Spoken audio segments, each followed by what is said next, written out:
Hello and welcome back to Emily Cat 176. How are we all? I'm filming this now because we're meant to be having a bad storm come through. We're going to have flooding and all the rest of it. So, you got to love Melbourne weather. It's never boring. But anyway, so I'm going to release this on Wednesday, and I have been doing poetry on Wednesday. But I'm also going to be doing another thing, which I'm calling listening to. So I listen to quite a lot of music. I have to admit, no rap, no techno. I don't like music like that. If you do, good. I hope you like it, but I'm not that keen on that. But I've been listening to different music lately. And the first one I'm going to talk about is Edith Piaf.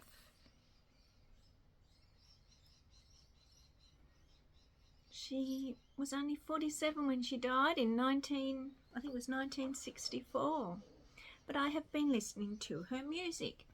And the first thing I will say is, of course, it's in French.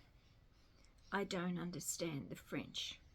You'd never think I learnt it at school, because I did. But I never saw the point.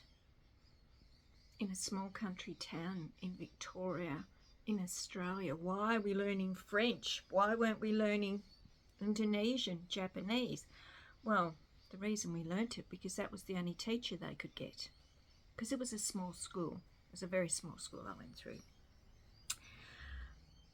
But you can still like her voice. Her voice was wonderful. I like the music that's played. And she wrote lyrics herself. La Vie en Rose, Life in Pink, that came out in 1945. Piaf wrote the lyrics to that herself.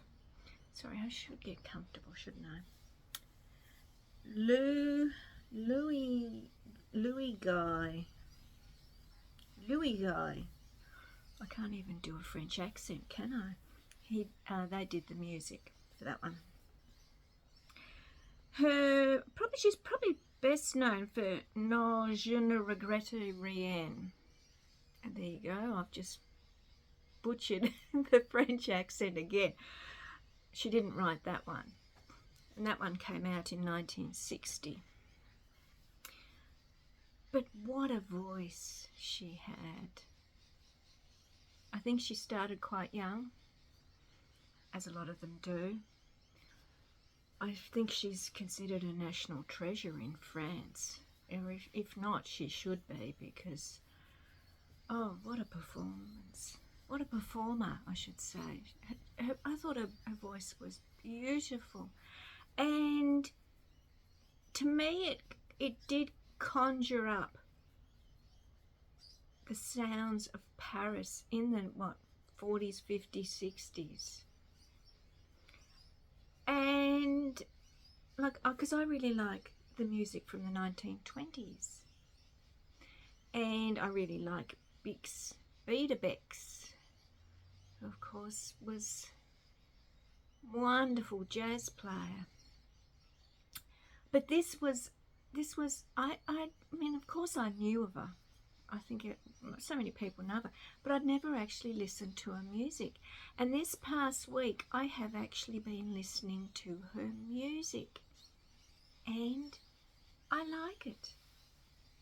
As I said, I like her voice, and I like the actual music.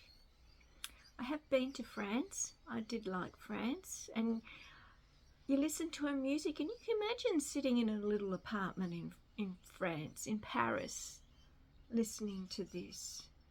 Just wonderful. Wonderful music, wonderful voice. Oh, if only I could sing like that. But don't worry, I'm not going to start singing. You don't want to hear my singing. It is nothing like Edith Piaf's. So let me know if you like her music. Do any of you play her music these days? I hear La Vie en Rose. I hear that in a lot of things. That's still quite popular today. But even just, I've been listening to her albums, and as I said, I just think she had a wonderful voice, and another one who was gone too soon. So that's it for Wednesday. As I said, I'm going to do these occasionally because I do listen to music. I like music. I like different styles of music. I also like opera. I like chamber music, and I like Edith Piaf. So, as I said, let me know if you like Edith Piaf's music. Okay? And what you think of this every week, just not every week, but every so often talking about just music.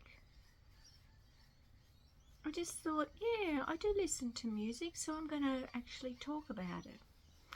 Okay? So enjoy the rest of your week, and I will be back on Friday.